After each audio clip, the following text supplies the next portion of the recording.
Muito bem-vindo e muito bem-vinda. Nós estamos aqui por você, para que juntos nós possamos cultuar ao nosso Deus, mesmo que ainda, por enquanto, à distância.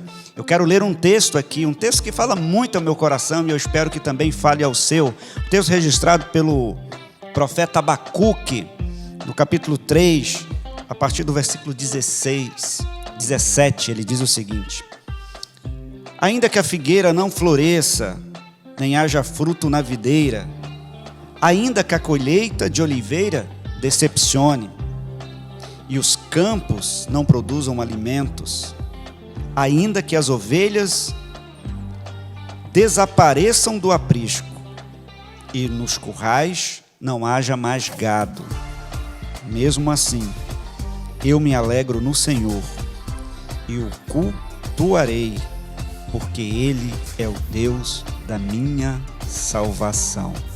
Eu não sei o que você está passando, não sei o que você está enfrentando,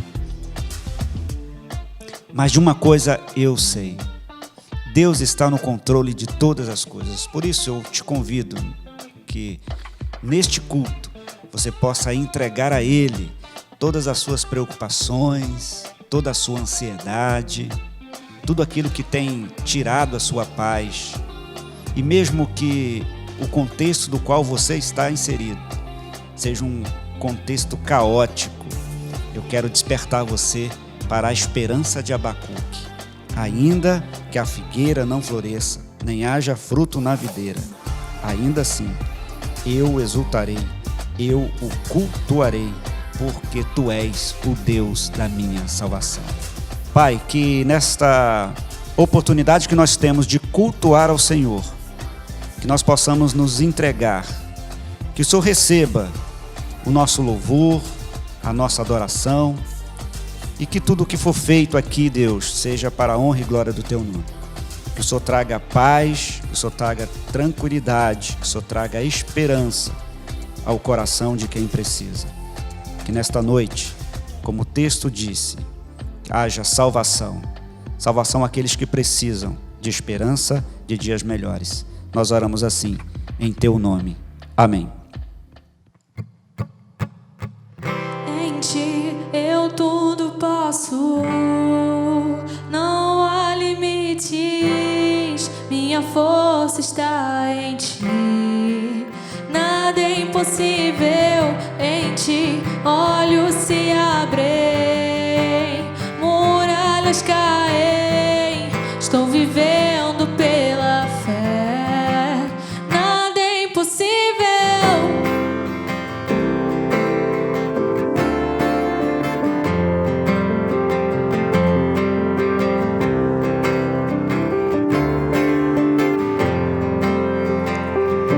Eu não vou viver pelo que vejo,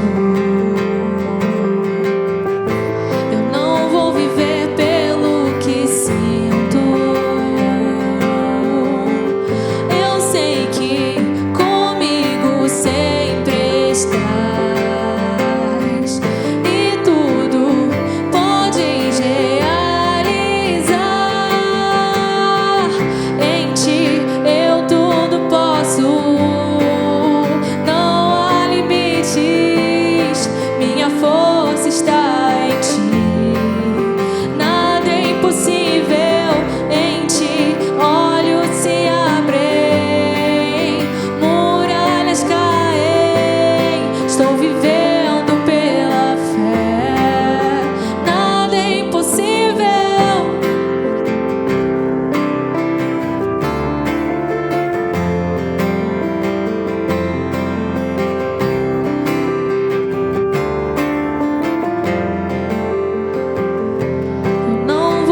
ti. Vem, ó Deus, vem, ó Deus, enche esse lugar. Meu desejo é sentir teu poder, teu poder. Então vem me incendiar. Meu coração é o teu altar. Quero ouvir o som do céu, tua glória contemplar.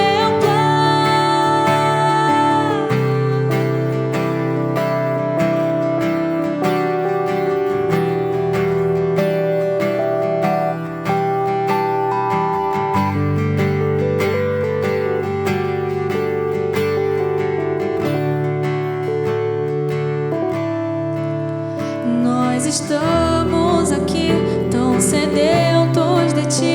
Vem, ó Deus, vem, ó Deus, enche esse lugar. Meu desejo é sentir teu poder, teu poder. Então vem me incendiar. Meu coração é o teu altar. Quero ouvir o som do céu, tua glória contemplar. Então vem me incendiar. Meu coração é o teu altar. Quero ouvir o som do céu, tua glória contemplar.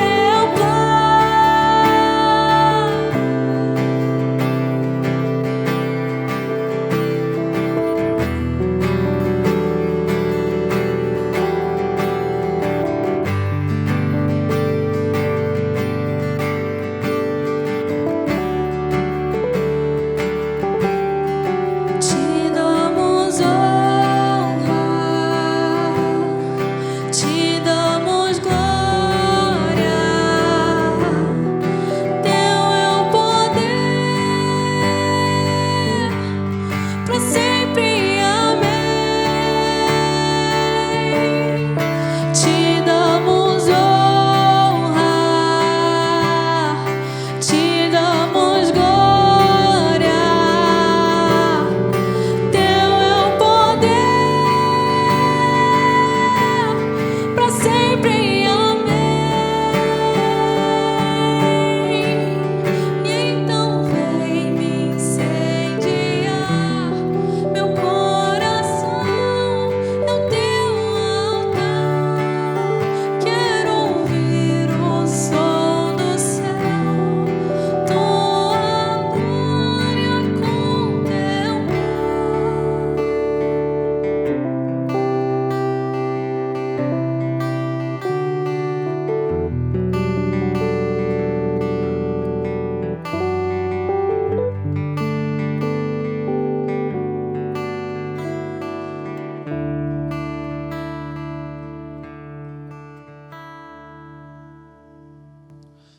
Fala pessoal, como é que vocês estão? Tudo bem? Boa noite, se você estiver vendo em algum outro horário, bom dia ou boa tarde. Como é que vocês estão? É muito bom estar aqui com vocês. Eu sei que nesse momento vocês devem estar com saudade daqui, todos nós estamos, mas aguardamos ansiosamente o momento em que nós voltaremos a nos encontrar aqui e trocar afetos, abraços, carinhos. Nós precisamos desse momento, mas ele virá, então tenhamos paciência, porque o Senhor nos proporcionará esse momento de alegria. Mas por enquanto continuaremos cultuando da onde nós estivermos, pois o nosso culto ao Senhor não depende de estarmos presencialmente na igreja, não depende nem mesmo da nossa programação, mas nós utilizamos essa ferramenta, essa celebração, como uma oportunidade para todos nós colocarmos a nossa vida diante do nosso Deus. Eu quero começar orando com você, e onde você estiver, que você possa estar orando comigo aqui também, na presença do nosso Pai. Pai querido, muito obrigado, Pai, porque o Senhor tem sido muito bom conosco. O Senhor tem sido fiel, o Senhor tem sido verdadeiro, embora nós não somos, Pai. Nós pedimos perdão, Pai, eu te peço perdão, Pai, por não merecer estar aqui na Tua presença, por falhar com o Senhor, mas o Senhor volta a sua face misericordiosa sobre nós e nos permite conhecer cada vez mais do Senhor, Pai. Que nesse dia, primeiro eu que estou falando aqui, Pai, mas e cada pessoa que ouça possa aprender com aquilo que o Senhor quer falar, nosso coração possa estar aberto para aquilo que o Senhor quer ministrar nos nossos corações, nas nossas vidas, Pai. Que o Senhor guarde as nossas famílias e que a gente tenha esse momento de comunhão onde quer que nós estivermos, que seja um momento que nós valorizemos como igreja, como corpo de Cristo, Pai. Isso que eu te peço, nos guarde, em nome de Jesus, amém. Primeiro, eu queria falar para você que em alguns momentos dessa mensagem eu posso usar a palavra você. Essa palavra é interessante porque ela traz um chamado à ação, ela é contundente, ela nos inclui. Você que está ouvindo sente que aquilo é para a sua vida. Mas em outros momentos eu também posso usar a palavra nós. Eu posso usar a pessoa do plural. Por que o nós? O nós é porque eu me incluo nessa mensagem. Quando eu estou falando, quando eu estou transmitindo a mensagem aqui, eu preciso ser o primeiro a ouvir e ser ensinado. Estar falando sobre algo não significa que eu esteja vivendo plenamente algo. Mas para que não seja hipócrita, significa que eu estou aprendendo e sendo ensinado a viver isso. Então, que a gente seja ensinado juntos por Deus e por aquilo que a palavra dele diz, para que a nossa vida seja coerente com aquilo que nós dizemos crer. Eu começo dizendo que essa mensagem seria outra, totalmente diferente. Eu montei uma mensagem e, se Deus me permitir, um dia ela vai ser transmitida, seja aqui, seja nos cultos ainda online ou nos cultos presenciais. É com Deus. Mas eu entendi que essa pregação não era para hoje, porque hoje eu deveria falar de outra coisa que estava batendo no meu coração. E eu vou contar para você de onde veio isso primeiro. Nos meus contextos de amizades, muitas delas que eu conheci aqui nos adolescentes de Itacuruçá, e muitas amizades e muitos rolês, laços que foram fortalecidos e que vão além desse ambiente, mas que foram criados muitas vezes nesse ambiente. Uma galera boa de caminhar, uma galera que Deus me deu. Às vezes a gente brinca muito, né? E às vezes em algum contexto, por exemplo, se algum de nós trouxe menos dinheiro na hora de fazer o chamado ratatá, ou se a gente precisa dar um pouquinho mais, a gente acaba brincando. Eu sou crente, mas eu não sou bobo. Eu sou crente, mas eu não sou ingênuo. E eu pensei um pouco nisso. Eu concordo, eu entendo, eu não estou problematizando a nossa brincadeira, porque faz sentido. Mas eu comecei a pensar nisso profundamente, de uma maneira real. Será que existem situações em que ser cristão não é exatamente ser bobo? Ou outra palavra que você queira usar? Não é necessariamente ser, entre aspas, idiota? Será que em nenhum momento Jesus seria chamado de bobo, ingênuo, idiota, etc.? E baseado nisso eu montei essa reflexão, porque embora eu entenda que o cristão ele deve pensar, o cristão ele deve ter um raciocínio lógico, John Stott falava que crer também é pensar, em alguns momentos eu creio que ser cristão é ser exatamente o que a nossa sociedade chama de idiota. E eu vou exemplificar aqui para você. Eu quero que você permita-se mergulhar nessa reflexão. Eu já adianto que talvez em alguns momentos não seja algo tão fofo ou tão fácil de ouvir. Mas, como eu disse antes, eu estou dizendo isso para mim também. Então, eu acho que é necessário nós tratarmos sobre esse assunto. Saiba ser injustiçado. Aprenda a ser injustiçado ou prejudicado. Nós precisamos, como cristãos, urgentemente aprendermos a ser injustiçados. Se nós não soubermos ser prejudicados ou injustiçados, nós não estaremos glorificando a Deus em todas as áreas da nossa vida. Nós teremos um empecilho daquilo que é algo que Jesus nos ensinou. O homem mais injustiçado que já pisou nessa terra. Eu quero que você abra a sua Bíblia em Mateus 5, a partir do versículo 38.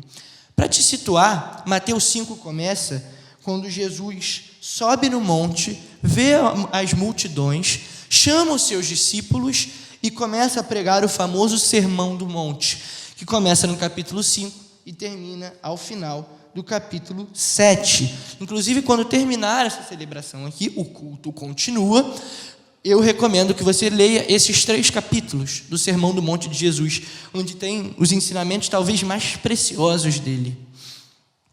Então, abra sua Bíblia em Mateus capítulo 5, versículo 38. Jesus está falando, ele começa com as bem-aventuranças no início do capítulo 5, onde Jesus fala que bem-aventurados são os que choram, são os pobres, ou pobres de espírito, são os que sofrem, são os que são perseguidos por causa da justiça ou por causa do nome.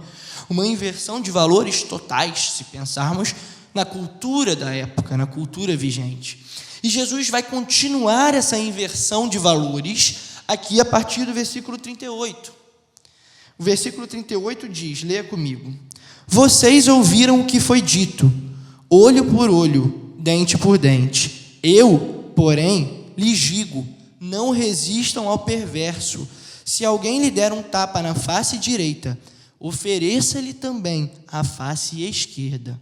Se alguém processar você e tirar-lhe a túnica, deixe que leve também a capa.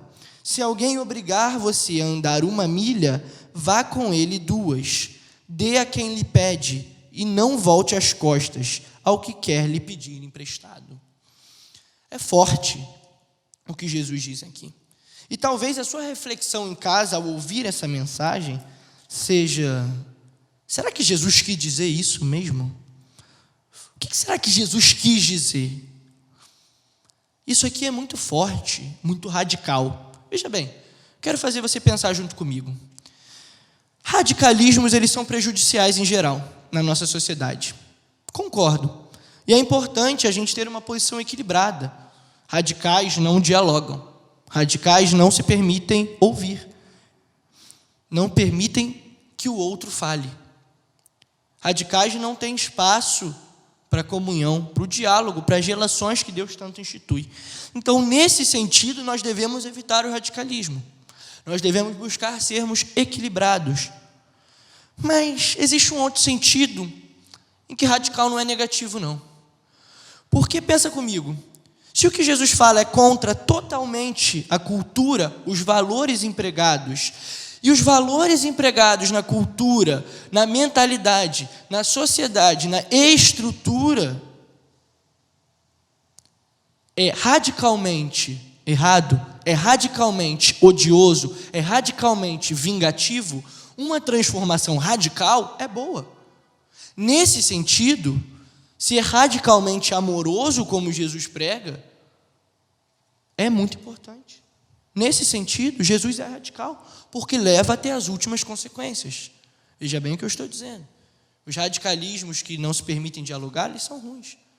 Eu só estou chamando Jesus de radical nesse sentido porque a sociedade estava radicalmente oposta àquilo que Jesus ensina. Então, por mais que pareça uma transformação radical, ela é. E nesse sentido não há problema em ser radical. É esse o texto que o apóstolo Paulo fala na carta aos Romanos, capítulo 12, de metanoia, transformação de mente. É uma transformação completa.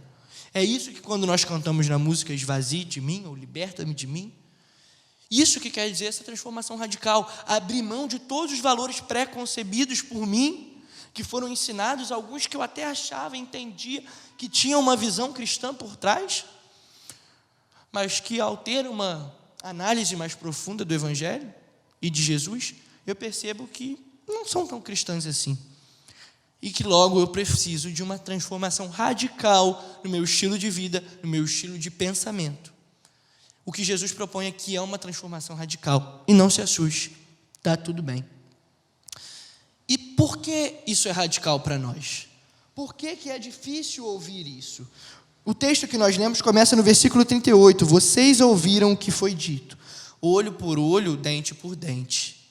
Esse era o código ético, moral instituído. Olho por olho, dente por dente. Por quê? Porque era necessário que pessoas pagassem pelo que fizessem, e ainda é. O olho por olho, dente por dente era instituído para que houvesse reparação, para que houvesse justiça. Afinal, uma das qualidades e dos caráteres de Deus é um Deus justo. Mas Jesus vem aqui e propõe uma transformação, como tantos outros conceitos. Jesus, ele não anula toda a história do povo de Israel, de forma nenhuma.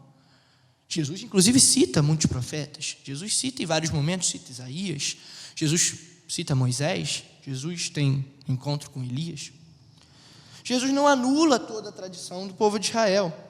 Mas olha a forma com que o texto é escrito. Vocês ouviram o que foi dito. Eu, porém, lhes digo. Jesus, embora não anule toda a tradição, Jesus, ele complementa e, em algumas situações, ele faz essa transformação radical em alguns valores que estavam por trás. Porque o valor da vida, o valor ético, vai além da regra ser cumprida. Por exemplo, a lei dizia que no sábado era o Shabat, o dia de descanso.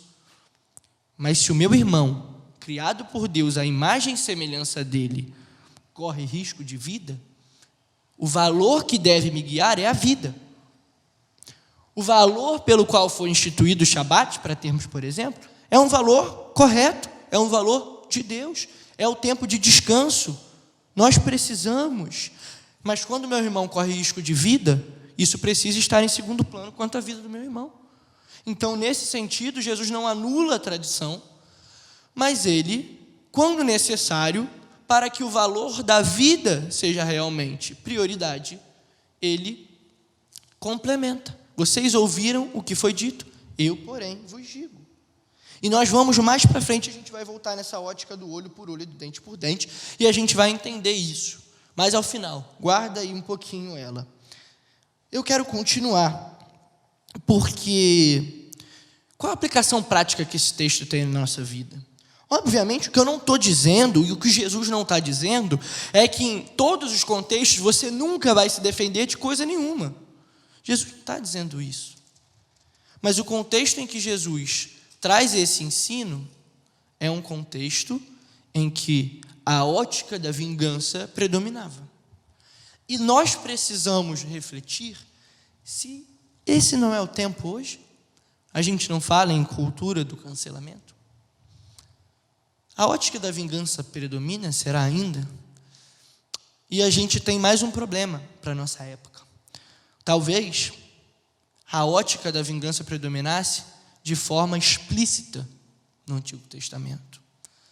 Lameque, por exemplo, em Gênesis capítulo 4, é claro, ao dizer que um homem lhe feriu e ele matou. Ele tem orgulho disso, ele faz um cântico com essas duas mulheres, se orgulhando do que fez. O nosso tempo hoje é perigoso porque nós não temos essa coragem.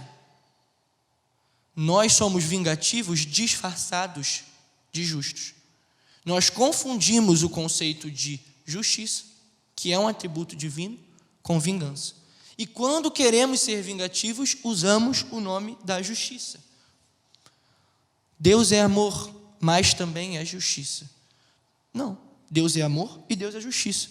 A justiça de Deus é amorosa, o amor de Deus é justo. Por que separar Deus em mais? Deus é inteiro. Então, a nossa reflexão deve ser, a reflexão de Jesus, ela se enquadra nessa época e ela se aplica de forma brilhante para nós, porque nós vivemos tempos de vingança, de todos os lados, espectros políticos, sociais, culturais. Nós vivemos uma época onde a vingança e o ódio predominam. Mas como viver esse estilo de vida radical que Jesus propõe? Eu disse para vocês que Jesus não está propondo aqui que você nunca se defenda, mas que você combata essa lógica vingativa. Veja bem, se alguém quer processar você e tirar-lhe a túnica, dê também a capa. Que valor Jesus está instaurando nessa fala? Jesus está instaurando o valor nessa fala que é o seguinte: eu não retribuo o ódio com ódio. Eu não mato um assassino para ensinar que matar é errado. Eu quebro essa ótica. Jesus quebra essa ótica. E isso é o que nos diferencia como cristãos. Porque, vamos parar para pensar, o que nos torna diferentes? Eu cresci na igreja, talvez você também. Você sempre ouviu que o cristão tem que ser diferente. E tem mesmo. Nós temos uma vida guiada por valores absolutos de um Deus que é absoluto, soberano, santo sobre a nossa vida, Senhor. Nossos valores não são guiados pela nossa cultura, pelo nosso tempo, por nós mesmos. Nós servimos a um Deus que é Pai, a um Deus que é amor, a um Deus que é soberano, a um Deus que é poderoso. Então, sim, nós temos que ser diferentes no sentido que nós somos orientados por valores absolutos. O Evangelho deve ser o ponto de partida para nós, para todo e qualquer ação, pensamento. Então, o que a gente precisa entender aqui é que, sim, nós temos valores absolutos. Nós somos guiados por um Deus que é soberano.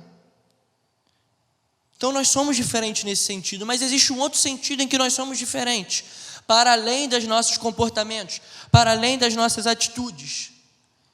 E é no sentido de amar radicalmente. O texto continua no versículo 43. Vocês ouviram o que foi dito, ame o seu próximo e odeie o seu inimigo. Eu, porém, lhes digo, amem os seus inimigos e orem pelos que o perseguem, para demonstrarem que são filhos do Pai de vocês que está no céu. Porque Ele faz o seu sol nascer sobre maus e bons, e vir chuvas sobre justos e injustos. Porque se vocês amam aqueles que os amam, que recompensa terão? Os publicanos não fazem o mesmo? E se saudarem somente os seus irmãos, o que é que estão fazendo demais? Os gentios também não fazem o mesmo? Portanto, sejam perfeitos como é perfeito o Pai de vocês que está no céu. O que Jesus está dizendo aqui é que você ser carinhoso, ter relações de afeto, não te faz cristão. Te faz gentil, talvez, mas pela graça comum. Quantas pessoas que não conhecem a Cristo são pessoas incríveis, que transmitem Cristo a nós, mas não conhecem e não vivem pela ótica do Evangelho. Porque o que diferencia, o que, como diz no versículo 45, que é para demonstrarem que são filhos do Pai de vocês, desculpa, não é o senso de ajudar alguém que está na rua pedindo comida, embora isso seja fundamental, seja uma ação cristã, seja uma ação que nós precisamos fazer, mas se você estiver andando com seu amigo que não é cristão, talvez ele dê a comida também, porque é graça de Deus, certos valores positivos que vêm de Deus, pessoas que não vivem o Evangelho conhecem. Quantas pessoas generosas que não são cristãs, quantas iniciativas muito válidas e sensacionais que a gente deve aplaudir e caminhar ao lado, que não são cristãs. Então, se não é ajudar, esse senso de ajudar quem é o necessitado que me torna diferente, talvez seja relações de amor e afeto. Mas Jesus diz aqui que os publicanos têm. Os publicanos amam. Provavelmente, traficantes têm relações de afeto sensacionais. Tem um código de ética moral superior ao de muita gente. Então, o que me diferencia? Jesus é claro. Ame o seu inimigo, ore por aqueles que os perseguem. É somente isso que dá o baque. É somente isso que quebra. Você já teve numa discussão e quando pessoas gritavam com você, você cedeu e respondeu da mesma forma? É o normal. Mas você já teve numa discussão com alguém que te ama e ao ouvir gritos, ao ouvir descontrole, você respirou fundo e disse para aquela pessoa que você amava ela, veja bem, não para parecer controlado, não para tentar evidenciar que a pessoa é desequilibrada. Se o teu propósito foi esse, não valeu de nada. Mas você já viu como eu te amo quebra? Como quebra no trânsito você receber um dedo do meio e você dizer um sincero, vai com Deus. É isso que Deus está dizendo aqui. É essa ótica que Deus quer instaurar a partir de nós. É essa lógica. Se o meu inimigo pede que eu caminhe 1 milha, eu caminho 2 com ele. Eu preciso estar sempre disposto a ceder, sempre disposto a me sacrificar. Uma vez num texto do Instagram, naquela época que estourou o caso do George Floyd nos Estados Unidos, e toda a polêmica sobre como reagir a isso, Um texto, se eu não me engano, do nosso irmão Alain, me fez pensar. Ele escreveu que a fé cristã é essa fé ingênua que prefere morrer a matar.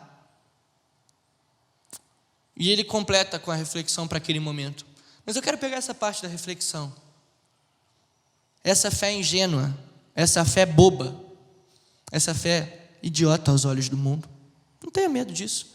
A fé cristã precisa ser essa fé que te faz sacrificar pelo outro, que te faz ceder, que te faz abrir mão da razão, abrir mão do orgulho, abrir mão de estar certo.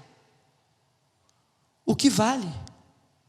O pastor Clodaí sempre dizia, entre a paz e a razão, fica com a razão, deixa a paz comigo, eu fico com a paz.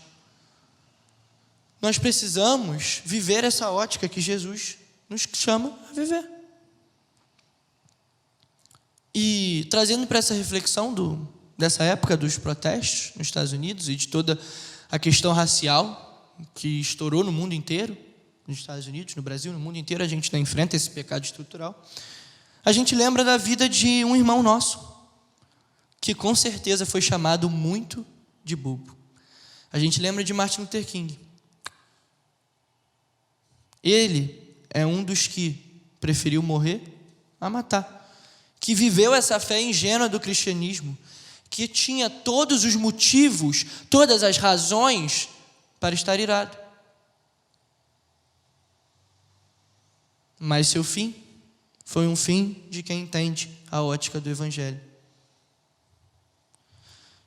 Ser cristão não é somente se dispor a perdoar e a engolir o orgulho quando estamos errados,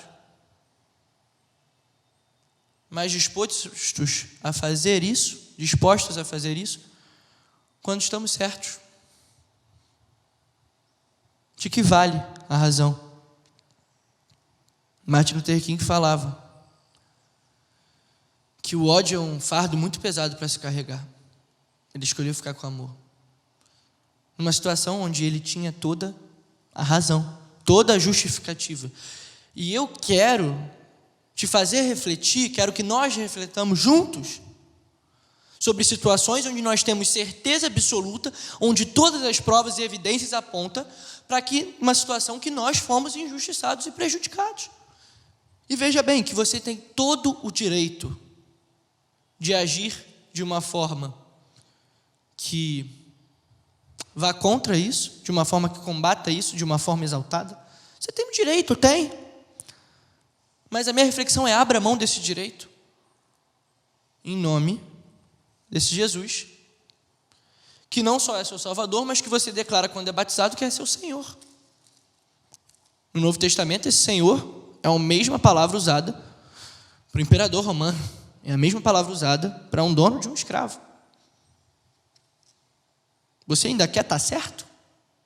Você ainda quer ter a escolha?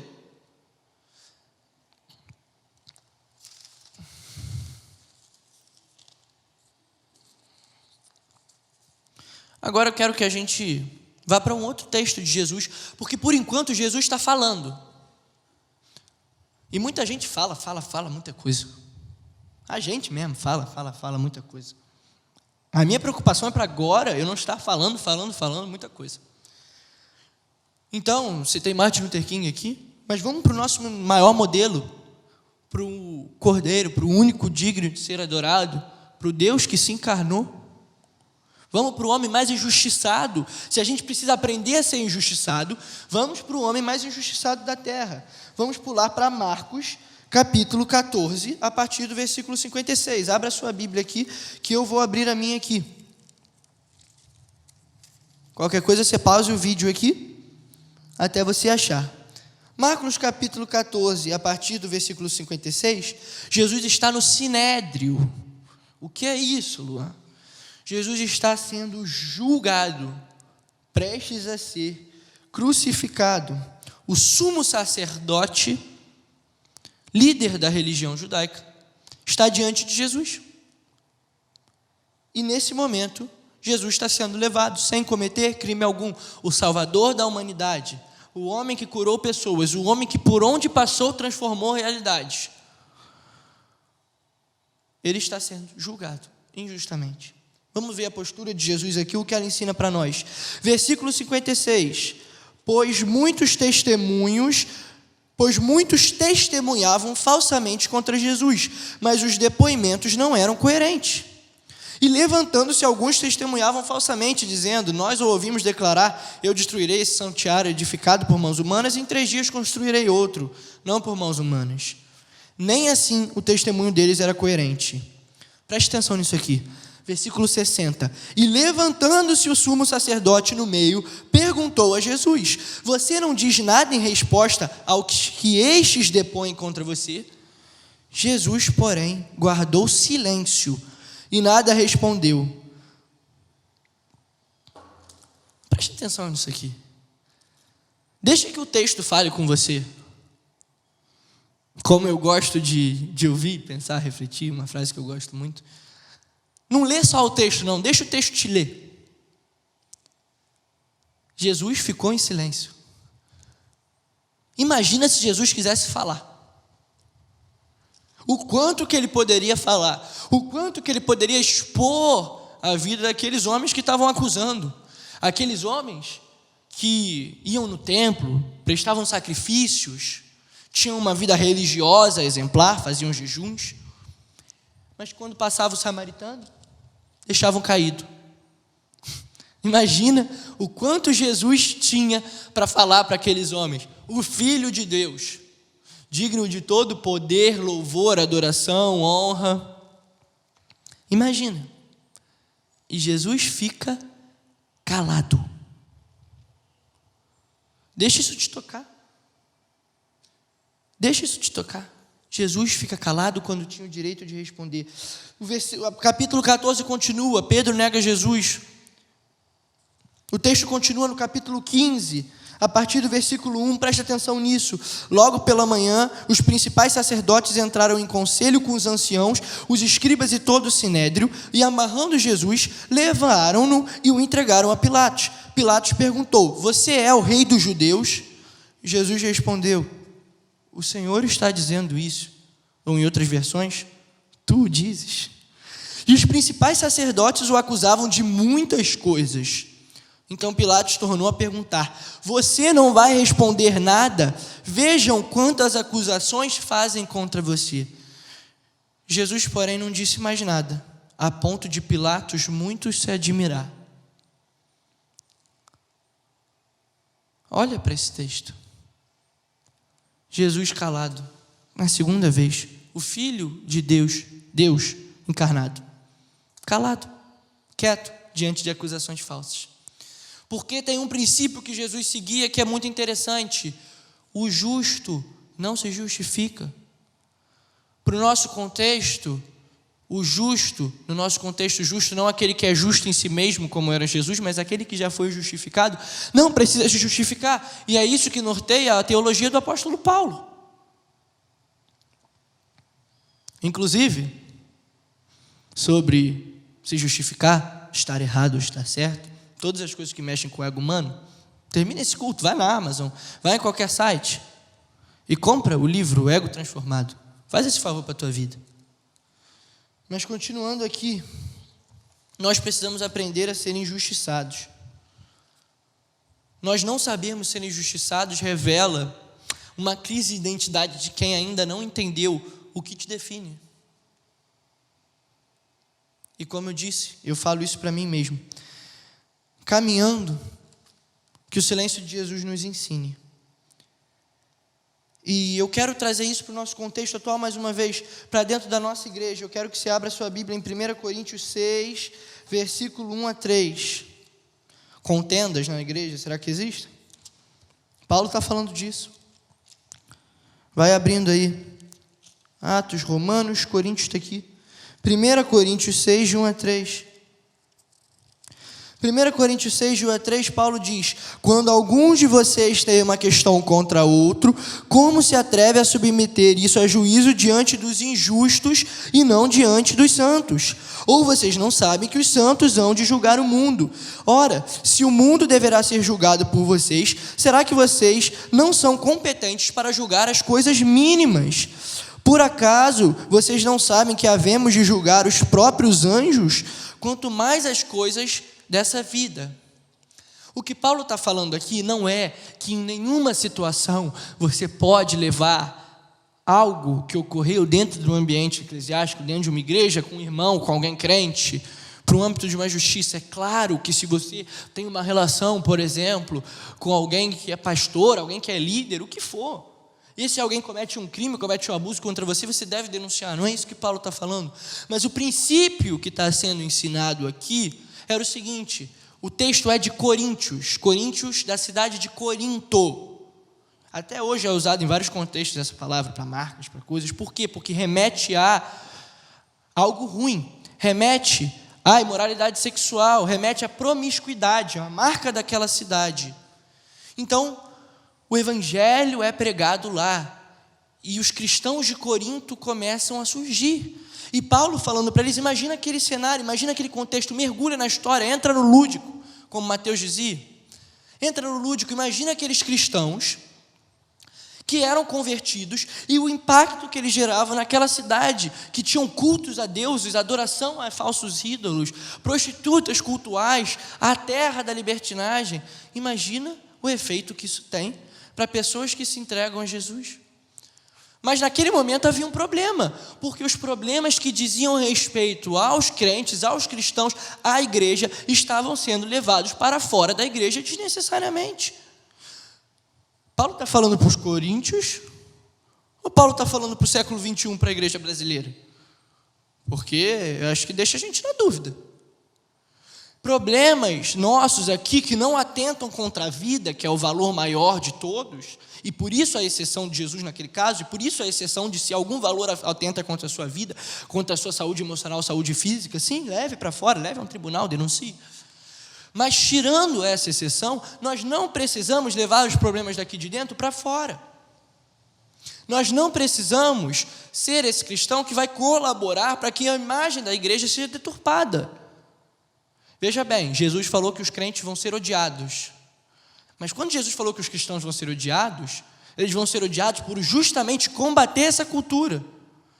Não acha que Jesus ter falado que os cristãos seriam odiados, não acha que Jesus ter falado o que realmente aconteceria, é motivo para você se deixar ser odiado de forma boba? O que Jesus está falando que os cristãos serão odiados é que nós seremos perseguidos. Não adianta usar esse texto quando você dá motivo para ser odiado. Não acha que isso te justifica? E aí muitas vezes essa pregação, essa mensagem é refutada com o conceito do amor próprio. Ah, Luan, você deve se sacrificar pelo outro, mas você tem que se amar. Veja bem, realmente, ame o seu próximo como a ti mesmo. Para você amar o próprio, você tem que amar a si mesmo. O amor próprio é fundamental. Mas cuidado para não banalizar esse discurso, porque se o amor próprio, entre aspas, é justificativa para em qualquer situação você deixar de amar o seu irmão, isso tem um nome e não é amor próprio. É egoísmo, é vaidade. É pecado. Cuidado para não usar o amor próprio para deixar de amar o seu irmão, porque amor próprio é bênção. Deus te criou, te deu um valor. Jesus morreu por você na cruz. Esse valor ninguém te dá. Então sim, a gente tem que se amar. Mas isso não pode ser justificativa para não amar meu irmão. A fé cristã é essa, que prefere ser prejudicado a se prejudicar, que prefere ser injustiçado a cometer uma injustiça. E é porque pessoas entenderam essa fé cristã que a gente vê reportagens de mães que perderam filhos assassinados e visitam o assassino no presídio. Ai, isso é muito difícil para mim. É o evangelho. Você quer? É esse o preço. Essas pessoas entenderam o evangelho. Qualquer atitude diferente dessa é diametralmente oposta ao que o evangelho nos ensina. E isso é uma mensagem difícil porque a gente vive um tempo de teologia de vitória, de que nós precisamos ser exaltados.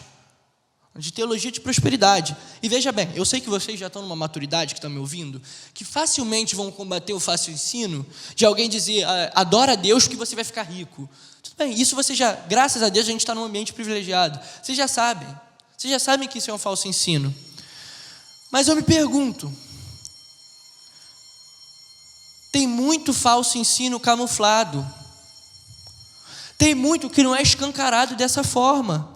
Tem muito valor sendo passado que, às vezes, até quando a frase dita está certa, a intenção por trás, o que ela passa nas entrelinhas, é algo perigoso. Ou, às vezes, a intenção é boa, mas a gente tem que tomar cuidado para como a gente vai levar isso para a nossa vida. Então, eu sei que se alguém falar que você vai ganhar mais dinheiro porque você vai adorar Jesus, se você der 100 reais dízimo vai receber 200, vocês facilmente entendem isso como falso ensino, que bom. Mas não é só isso que é teologia de prosperidade. Não é só quando é escancarado assim que é uma teologia de vitória. Quando o amor próprio é usado para justificar você não amar seu irmão, porque você precisa saber se valorizar, você precisa saber se amar, e você não vai permitir levar desaforo para casa, você não vai permitir ser prejudicado, porque você não nasceu para isso. Você nasceu exatamente para isso. Você nasceu exatamente para ser injustiçado nesse mundo. E Jesus não escondeu isso de você em nenhum momento. Tanto não escondeu, porque enquanto está sendo pregado uma teologia de vitória, uma teologia que Deus vai te fazer prosperar em qualquer lugar, Deus vai te fazer prosperar com certeza. Mas a prosperidade de Deus é diferente do nosso olhar sobre prosperidade. Porque sabe quem prosperou? Os discípulos. E morreram todos. Nós vamos agora para a segunda carta de Coríntios, capítulo 4, versículo 8. Apóstolo Paulo diz, em tudo somos atribulados, porém não angustiados. Ficamos perplexos, porém não desanimados. Somos perseguidos, porém não abandonados. Somos derrubados, porém não destruídos. Levamos sempre no corpo o morrer de Jesus, para que também a vida se manifeste em nosso corpo. Porque nós que vivemos sempre entregues à morte por causa de Jesus, para que também a vida de Jesus se manifeste em nossa carne mortal, de modo que em nós opera a morte e em vocês a vida. Precisa operar a vida através de nós. Personalidade forte não é justificativa para grosseria. Entre aspas, personalidade forte. Sim, alguns têm mais tendência a se irar, alguns têm mais tendência a se descontrolar. Deus entende isso. Mas nós precisamos lidar com as nossas imperfeições. Nós precisamos tratar ela. Nós precisamos nos permitir ser curados e não nos justificar, dizendo que nós precisamos nos amar. Claro que nós precisamos nos amar. Se cuidem. Sejam cuidados por Deus através de pessoas, psicólogos, isso é fundamental. Mas não usa como justificativa, não usa personalidade forte como justificativa para não saber ser injustiçado. Não usa que você não pode ser bobo, que você não pode ser idiota. Em vários momentos, Jesus seria muito idiota. Imagina Jesus falando isso. Dá outra face, pediu a túnica, dá a capa. Porque é dessa forma que nós somos diferentes. Como se evangeliza? Numa de várias maneiras. Deus é soberano, não vou te dar uma fórmula. Até porque isso é horrível. Mas uma das formas mais eficazes de se evangelizar é através da conduta, que faz a pessoa perguntar, é impossível ela agir assim por ela mesma. Aonde ela consegue essa força? Da onde vêm esses valores? Eu quero isso também. Por isso que Paulo, em vários momentos, em contextos onde pessoas se casavam, não era um contexto onde uma pessoa crente se casava com uma não crente, mas eram contextos onde duas pessoas que não eram cristãs se casavam e uma delas se convertiam, uma vez que elas já estivessem casadas, Paulo fala, ganhe elas através do amor. Porque quando alguém te dá um dedo do meio e você dá uma mensagem de carinho, dessa forma é perceptível que você não atua por você mesmo, porque a sua carne vai dizer para você retribuir de igual modo. Então, nós precisamos ser radicalmente amorosos nesse sentido. E aí, para concluir, você que está achando que isso tudo é muito difícil, C.S. Lewis diz uma coisa, você quer uma religião fácil? Ótimo, eu fortemente não te indico um cristianismo, procure outro. Mas Deus nos ajuda, Deus entende as nossas limitações, Deus quer caminhar conosco, Deus quer sarar as nossas feridas, mas Deus não vai sarar as nossas feridas enquanto nós escondemos ou fingimos que elas não existem. Ore a Deus para aprender a ser injustiçado e para, quando for injustiçado, encarar isso como uma oportunidade de glorificar a Deus. Não mais olho por olho e dente por dente. Agora, o mal com o bem. E Jesus fala e age dessa forma. Ele não só fala, ele age para nos mostrar que é possível seguir esse caminho. Ele nos ensina. E aí, para terminar, eu só quero te explicar como é que essa conta fecha.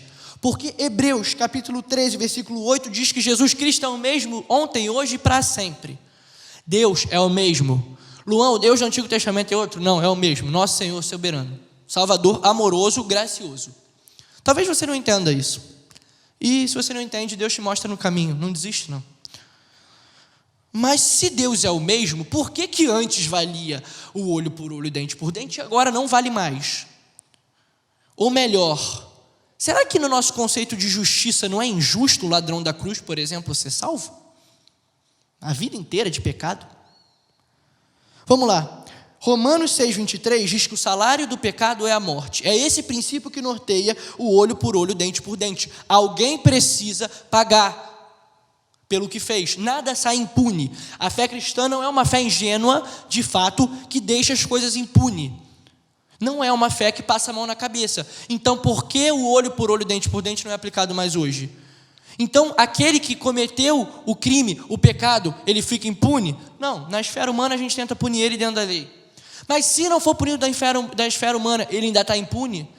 E ele só pede perdão? É fácil assim? Você só se arrepende e está salvo? Então, vou te contar uma coisa. Ele não ficou impune. O princípio vale. O salário do pecado é a morte. Aquele pecado foi pago. Mas alguém levantou o dedo e falou, eu pago.